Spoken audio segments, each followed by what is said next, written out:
Ինչի՞ չմնացիք հաց ուտելու։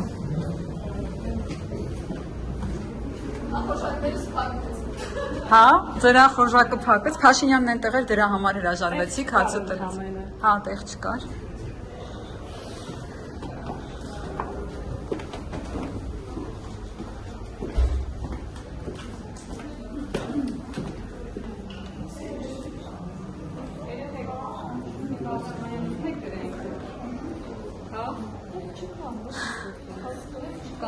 Տիկին Ղարամանյան,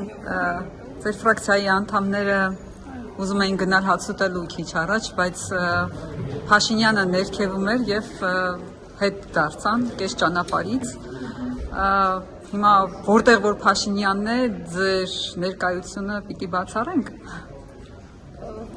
Ես քանի որ իմ գործընկերների հետ չէի այդ պահին, չեմ կարող ասել, թե ինչու հետ դարձան, ամենաբար հաճելի միջավայր չի երախտություն չի դարձան, սա ենթադրության մակարդակով եմ ասում։ Հա։